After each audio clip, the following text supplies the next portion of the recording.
नमस्कार दोस्तों, मैं अमन आपके YouTube चैनल एजुकेशन हब पे आपका स्वागत है। यह स्पेशल पेट का 11वां वीडियो है और आज के इस वीडियो में हम देखेंगे कि विभिन्न खेल में खिलाड़ियों की संख्या और खेल विधियाँ और कुछ खेलों से संबंधित शब्दावलियाँ। तो चलिए शुरू करते हैं बिना किसी देरी के।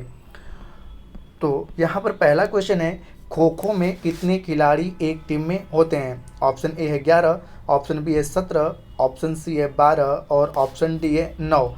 तो यहाँ पर जानते हैं कि खो खो एक भारतीय खेल है। खो खो एक भारतीय खेल है और इसके प्रत्येक पक्ष में खिलाड़ियों की संख्या होती है 9। मतलब इसमें दो पक्ष होते हैं, एक पक्ष में खिलाड़ी की संख्या 9 और दूसरे पक्ष में भी खिलाड़ी की संख्या होती है 9। और अगर खो खो के मैदान की बात करें तो इसका मैदान आयताकार होता है। इस मैदान की लंबाई जो होती है 27 मीटर और चौड़ाई जो होती है वो होती है आपकी 16 मीटर। यह 27 मीटर लंबा और 16 मीटर चौड़ा एक आयताकार मैदान होता है।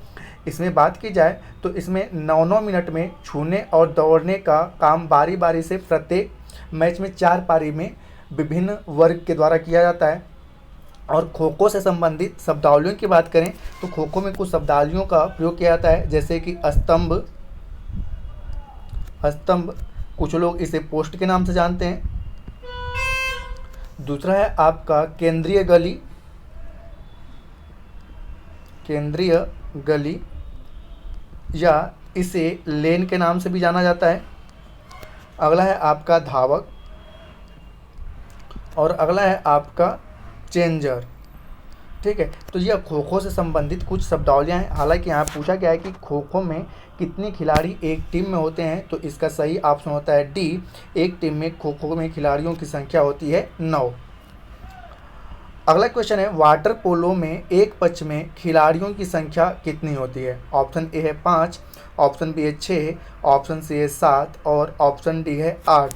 तो यहाँ पर जानते हैं कि वाटर पोलो पानी में खेले जाने वाला एक खेल है। इस खेल में यह खेल जो होता है 4 क्वार्टर का होता है। ठीक है, यह खेल जो होता है यह 4 क्वार्टर का होता है और इसमें 6 खिलाड़ी क्षेत्र में होते हैं, मैदान में होते हैं और एक खिलाड़ी गोलकीपर होता है। तो इस प्रकार से वाटर पोलो में कुल खिलाड़ियों की संख्या होती है 7। और इसमें बात किया जाए तो इसमें प्रतिद्वंदी गेंद लेकर, ठीक है, गोल करने की कोशिश करता है और यह पूरा मैच एक पानी में खेला जाता है। और यहाँ पर जो आपका पूल जिसमें खेला जाता है उस पूल की लगभग गहराई 7 फुट की होती है। 7 फुट की गहरी एक पूल होता है, उसमें वाटर पोलो खेला जाता है। तो यहाँ पूछा गया है कि वाटर पोलो में एक पक्ष में खिलाड़ियों की संख्या कितनी होती है, तो आपका सही ऑप्शन होता है सी, 7। अगला क्वेश्चन है, एक पोलो टीम में कितने खिलाड़ी होते हैं? ऑप्शन ए है 4, ऑप्शन बी है 7, ऑप्शन सी है 8 और ऑप्शन डी है 6। तो यहाँ पर केवल पोलो के बारे में पूछा गया। अगर वाटर पोलो कहेगा तो 7 और केवल यहाँ पे पोलो के बारे में, तो पोलो एक खेल है जिसे घोड़े पर बैठकर खेला जाता है और इसके लिए यह एक खुले मैदान में खेला जाता है। खुले मैदान में और काफ़ी तेज़ी से खेला जाता है और इसके प्रत्येक टीम में खिलाड़ियों की संख्या होती है 4 खिलाड़ी होते हैं 2 पक्ष में और चारों लोग घोड़े पे सवार होते हैं और यह खुला मैदान होता है और यह खेल काफ़ी तेज़ी से खेला जाता है। तो यहाँ पूछा गया कि पोलो टीम में कितने खिलाड़ी होते हैं एक पक्ष में, तो आपका सही ऑप्शन होता है ए, 4। और वाटर पोलो में जैसा कि मैंने पिछले क्वेश्चन बताया 7। अगला क्वेश्चन है, बेसबॉल में प्रत्येक पक्ष में खिलाड़ियों की संख्या कितनी होती है? तो यहाँ पे ऑप्शन ए है 9, ऑप्शन बी है 11, ऑप्शन सी है 15 और ऑप्शन डी है 7। तो यहाँ पर अगर बेसबॉल की बात की जाए तो बेसबॉल के एक पाली में खिलाड़ियों की संख्या कुल होती है 9। और अन्य जानकारियों की बात करें तो सबसे पहले बेसबॉल खेला गया था 1846 में इंग्लैंड में, परंतु बेसबॉल को लोकप्रियता अमेरिका में मिली। इसलिए आगे चलकर अमेरिका का राष्ट्रीय खेल क्या बनता है? बेसबॉल बनता है। 19वीं शताब्दी में अमेरिका का यह राष्ट्रीय खेल बन गया। तो अगर आपसे पूछेगा कि इसकी शुरुआत कहाँ से हुई थी, इंग्लैंड में, इसको लोकप्रियता कहाँ से मिली? अमेरिका से मिली। और वर्तमान समय में बेसबॉल अमेरिका का राष्ट्रीय खेल है। और बेसबॉल के एक पक्ष में खिलाड़ियों की संख्या कितनी होती है? तो आपकी 9 होती है। अगला क्वेश्चन है वॉलीबॉल की प्रत्येक टीम में खिलाड़ियों की संख्या कितनी होती है? ऑप्शन ए है 6, ऑप्शन बी है 7, ऑप्शन सी है 8 और ऑप्शन डी है 9। तो यहाँ पर जानते हैं कि वॉलीबॉल के एक टीम में खिलाड़ियों की संख्या होती है 6। इसमें बीच में एक नेट लगा होता है और दोनों पक्ष में 6-6 खिलाड़ी होते हैं और इसमें गेंद होता है और गेंद को ज़मीन से टच कराना होता है और इसमें विपक्षी टीम को जो टच कराता है गेंद को उसको पॉइंट मिलते हैं। तो यहाँ पर एक पक्ष में खिलाड़ियों की संख्या कुल कितनी होती है? 6 होती है। अब यहाँ पे वॉलीबॉल से संबंधित कुछ अगर शब्दावली की बात करें तो वॉलीबॉल में कुछ शब्दावली होते हैं जैसे block, attack, hit, libero player.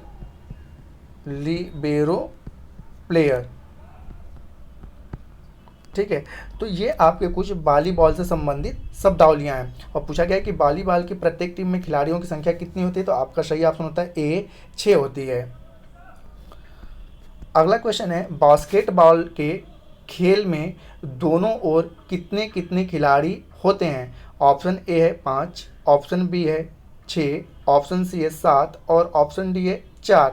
तो यहाँ पे पूछा गया है बास्केटबॉल के बारे में। तो बास्केटबॉल में दोनों पक्ष में 5-5 खिलाड़ी होते हैं। इसमें एक 10 फुट का पिलर होता है जिसमें एक नेट लगा होता है और इस नेट में बॉल को डालना होता है और यह नेट दोनों पक्ष में होता है और यहाँ पर दोनों पक्ष इसमें बॉल डालने की कोशिश करता है और इसकी ऊंचाई कितनी होती है इस पिलर की? तो यह पिलर आपका 10 फुट ऊंचा होता है।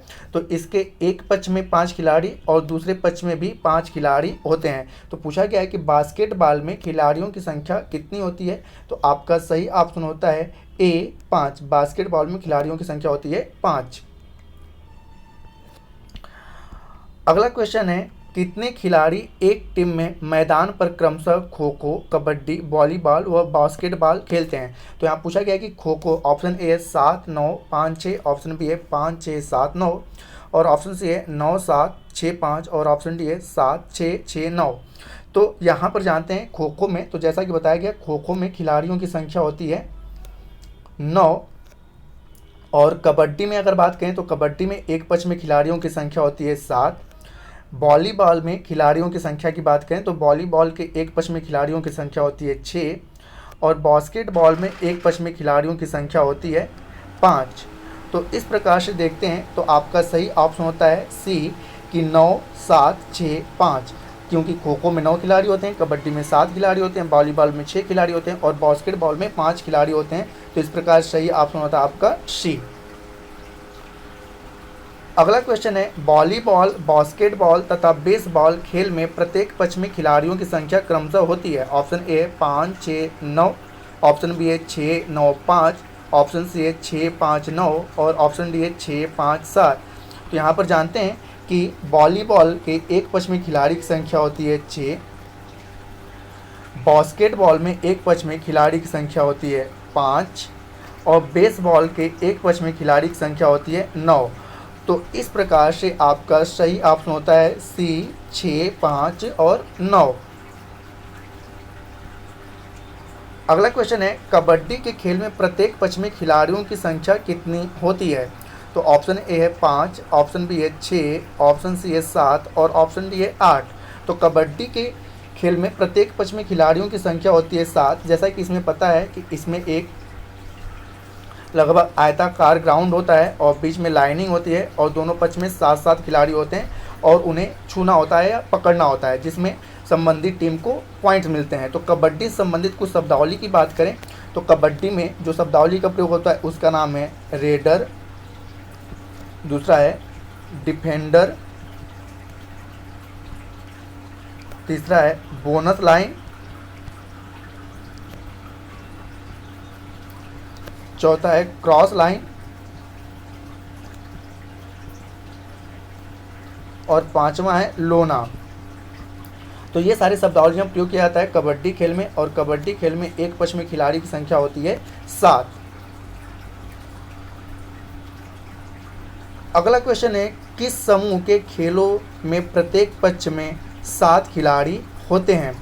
ऑप्शन ए है आपका बास्केटबॉल और कबड्डी, ऑप्शन बी है बेसबॉल व वाटर पोलो, ऑप्शन सी है वाटर पोलो व कबड्डी, और ऑप्शन डी है पोलो और खो खो। तो यहाँ पूछा है कि किस समूह में प्रत्येक पक्ष में 7-7 खिलाड़ी होते हैं। तो यहाँ पर जानते हैं कि जैसा बताया गया है कि बास्केटबॉल में खिलाड़ियों की संख्या होती है एक पक्ष में 5, और कबड्डी में एक पक्ष में खिलाड़ियों की संख्या होती है 7। बेसबॉल की बात की जाए तो बेसबॉल के एक पक्ष में खिलाड़ियों की संख्या होती है 9, और वाटर पोलो में एक पक्ष में खिलाड़ियों की संख्या होती है 7। यहाँ पे वाटर पोलो के एक पक्ष में खिलाड़ी की संख्या होती है 7, और कबड्डी के एक पक्ष में खिलाड़ी की संख्या होती है 7। यहाँ पे पोलो की बात करें तो पोलो के एक पक्ष में खिलाड़ी की संख्या होती है 4, और खो खो के एक पक्ष में खिलाड़ी की संख्या होती है 9। तो यहाँ पूछा गया है कि किस समूह में खेलों के प्रत्येक पक्ष में 7 खिलाड़ी होते हैं। तो इस प्रकार से आप देख सकते हैं कि सही ऑप्शन होता है आपका सी, वाटर पोलो और कबड्डी के खेलों में प्रत्येक पक्ष में खिलाड़ियों की संख्या 7-7 होती है। तो इस प्रकार सही ऑप्शन होता है आपका सी। अगला क्वेश्चन है, निम्नलिखित में से किस खेल को प्रत्येक पक्ष की टीम में 11 खिलाड़ी नहीं होते हैं। ऑप्शन ए है क्रिकेट। तो जैसा आपने पता है क्रिकेट में एक पक्ष में खिलाड़ियों की संख्या होती है 11, खो खो में एक पक्ष में खिलाड़ियों की संख्या होती है 9, हॉकी के एक पक्ष में खिलाड़ियों की संख्या होती है 11, और फुटबॉल के एक पक्ष में खिलाड़ियों की संख्या होती है 11। तो यहाँ पूछा गया है कि किस खेल के प्रत्येक पक्ष की टीम में 11 खिलाड़ी नहीं होते हैं। तो इस प्रकार सही ऑप्शन होता है आपका बी, क्योंकि खो खो में 11 खिलाड़ी न होकर 9 खिलाड़ी होते हैं। अगला क्वेश्चन है, किस ग्रुप के खेलों में प्रत्येक पक्ष में खिलाड़ियों की संख्या समान होती है।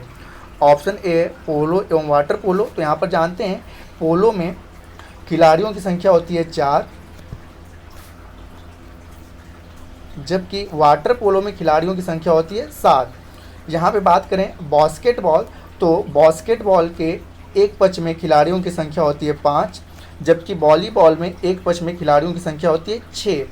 यहाँ पे बेसबॉल की बात करें तो बेसबॉल के एक पक्ष में खिलाड़ी की संख्या होती है 9, और खो खो के एक पक्ष में खिलाड़ी की संख्या होती है 9। यहाँ पे है आपका फुटबॉल, तो फुटबॉल के एक पक्ष में खिलाड़ी की संख्या होती है 11, जबकि रग्बी, यहाँ पे फुटबॉल होना चाहिए, तो रग्बी फुटबॉल के एक पक्ष में खिलाड़ी की संख्या होती है 15। तो यहाँ पूछा गया है कि किस ग्रुप में खेल के प्रत्येक पक्ष में खिलाड़ियों की संख्या समान होती है। तो आपका सही ऑप्शन होता है सी, बेसबॉल एवं खो खो में खिलाड़ियों के प्रत्येक पक्ष में संख्या समान होती है, जो कि 9-9 निर्धारित है। अगला क्वेश्चन है आपका कि किस ग्रुप के खेलों में प्रत्येक पक्ष में खिलाड़ियों की संख्या 7 होती है। तो आपका पहला ऑप्शन है वॉलीबॉल एवं वाटर पोलो। तो यहाँ पर जानते हैं कि वॉलीबॉल में खिलाड़ियों की संख्या होती है 6, जबकि वाटर पोलो में खिलाड़ियों की संख्या होती है 7। अगला है वाटर पोलो एवं बास्केटबॉल। तो यहाँ पे वाटर पोलो में खिलाड़ियों की संख्या होती है 7, जबकि बास्केटबॉल में खिलाड़ियों की संख्या होती है 5। अगला है आपका कबड्डी व नेटबॉल। तो कबड्डी के एक पक्ष में खिलाड़ी की संख्या होती है 7, और नेटबॉल के एक पक्ष में खिलाड़ियों की संख्या होती है 7। अगला है नेटबॉल व खो खो। तो जैसा कि नेटबॉल के एक पक्ष में खिलाड़ी की संख्या होती है 7, और खो खो के एक पक्ष में खिलाड़ी की संख्या होती है 9। तो यहाँ पूछा गया है कि किस ग्रुप के खेलों में प्रत्येक पक्ष में खिलाड़ियों की संख्या 7 होती है। तो इस प्रकार से सही ऑप्शन होता है आपका सी में आप देख रहे हैं कबड्डी और नेटबॉल में प्रत्येक पक्ष में खिलाड़ियों की संख्या 7 है। अगला क्वेश्चन है कि किस ग्रुप के खेलों में प्रत्येक पक्ष में खिलाड़ियों की संख्या सर्वाधिक होती है। तो चलिए जानते हैं। तो फुटबॉल में जैसा ना आपने पता है कि फुटबॉल में खिलाड़ियों की संख्या होती है 11। दूसरा है आपका रग्बी फुटबॉल में खिलाड़ियों की संख्या होती है 15। हॉकी में खिलाड़ियों की संख्या होती है 11, और आइस हॉकी में खिलाड़ियों की संख्या होती है 6। तो यहाँ पूछा गया है कि किस खेल ग्रुप में खिलाड़ियों की संख्या सर्वाधिक होती है। तो आपका सही ऑप्शन होता है बी, रग्बी फुटबॉल। अगला क्वेश्चन है फुटबॉल टीम में कितने खिलाड़ी होते हैं। ऑप्शन ए है 10, ऑप्शन बी है 12, ऑप्शन सी है 13 और ऑप्शन डी है 11। तो जैसा पता है कि फुटबॉल टीम में खिलाड़ियों की संख्या होती है 11। अब यहाँ पे फुटबॉल से संबंधित कुछ शब्दावली को जानते हैं। तो फुटबॉल में कुछ शब्दावलियों का प्रयोग किया जाता है, जैसे एडवांस क्लॉज,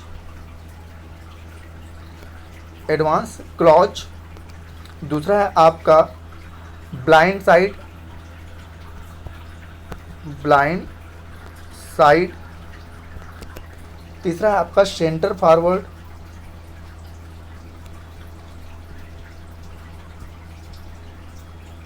चौथा है आपका कॉर्नर किक। अगला है आपका direct free kick.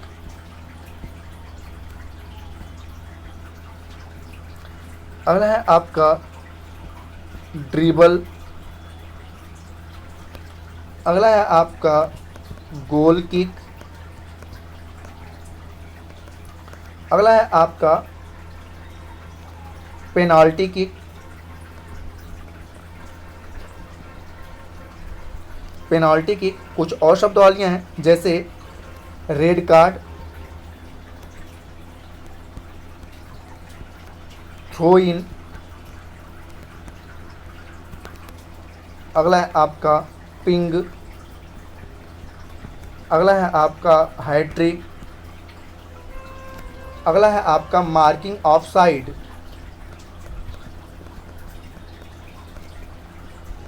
Of side. तो ये सारे शब्दावलियाँ फुटबॉल में प्रयोग किए जाते हैं, इसको आप नोट कर सकते हैं। जो सारी शब्दावलियाँ लिखवाई गई हैं, और फुटबॉल के प्रत्येक टीम में 11 खिलाड़ी होते हैं। अगला क्वेश्चन है, रग्बी फुटबॉल में प्रत्येक पक्ष में कितने खिलाड़ी होते हैं? ऑप्शन ए है 15, ऑप्शन बी है 16, ऑप्शन सी है 12 और ऑप्शन डी है 11। तो यहाँ पर जानते हैं कि रग्बी फुटबॉल के प्रत्येक पक्ष में खिलाड़ियों की संख्या होती है 15। और रग्बी फुटबॉल में जो प्रयुक्त होती हैं शब्दावलियाँ उनको जानें। तो इसमें प्रयुक्त होने शब्दावलियाँ हैं ट्रैकल, दूसरा है लाइन्स, तीसरा है स्क्रम, चौथा है टच और पांचवा है ट्राई। तो ये सारे शब्दावलियाँ रग्बी फुटबॉल में प्रयोग किए जाते हैं और इसमें कुल 15 खिलाड़ी एक पक्ष में होते हैं। अगला है आपका, निम्नलिखित खेलों में से किस खेल का समांतर सबसे कम समय होता है? ऑप्शन ए है कबड्डी। तो यहाँ पे लिखते हुए चलते हैं, कबड्डी समांतर 40 मिनट का गेम होता है। हॉकी की बात करें तो हॉकी 60 मिनट का गेम होता है। फुटबॉल की बात करें तो फुटबॉल 90 मिनट का गेम होता है।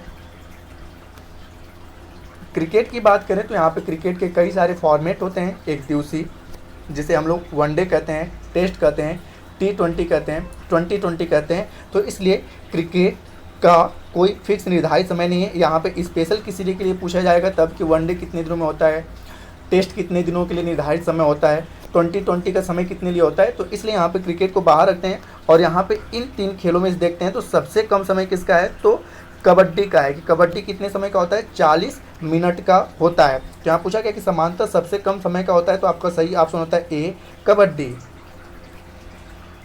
अगला पूछा गया है कि किसी अंतर्राष्ट्रीय फुटबॉल मैच की समांतर समयावधि कितनी होती है?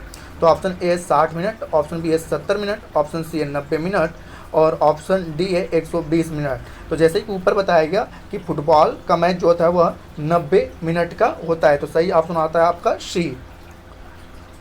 अगला क्वेश्चन है, किसी अंतर्राष्ट्रीय हॉकी मैच की सामान्य अवधि कितनी होती है? Option A 70 minute, option B है 60 मिनट, ऑप्शन सी है 80 मिनट और ऑप्शन डी है 90 मिनट। तो यहाँ पर एक हॉकी मैच की जो समयावधि होती है वो होती है 60 मिनट की। इस प्रकार सही ऑप्शन होता है आपका बी। आज का अंतिम क्वेश्चन है, मुक्केबाजी की स्पर्धा में कितने कितने मिनट के 3 राउंड होते हैं? तो यहाँ पर आपका ऑप्शन है 2-2 मिनट, ऑप्शन बी है 3-3 मिनट और ऑप्शन सी है 4-4 मिनट और ऑप्शन डी है 5-5 मिनट। तो यहाँ पे मुक्केबाजी की स्पर्धा में 3-3 मिनट के कुल 3 राउंड होते हैं। तो इस प्रकार सही ऑप्शन होता है आपका बी। तो दोस्तों ये रहा आपका खेल विधि और उससे संबंधित खिलाड़ियाँ। अगर दोस्तों वीडियो आपको पसंद आया हो तो वीडियो को लाइक करें, कमेंट करें तथा अपने दोस्तों के साथ शेयर करें। और इस PDF को प्राप्त करने के लिए आप हमारे टेलीग्राम से जुड़ सकते हैं, जिसका लिंक वीडियो के डिस्क्रिप्शन में दिया हुआ है। यहाँ पे अगला वीडियो आपको बताएं तो अगला वीडियो आपका रहेगा खिलाड़ियों और उनके उपनाम। खिलाड़ी और उनके उपनाम से संबंधित अगला वीडियो रहेगा। अब से फिर से आपके पेट के जो आपके वीडियो वो कंटिन्यू कर दिए जाएंगे। यहाँ पर कुछ छुट्टियाँ थी जिसके कारण मैं कंटिन्यू नहीं हो पा रहा। तो दोस्तों वीडियो के अंत तक बने रहने के लिए धन्यवाद। मिलते हैं जल्दी खिलाड़ियों और उनके उपनाम वीडियो के साथ।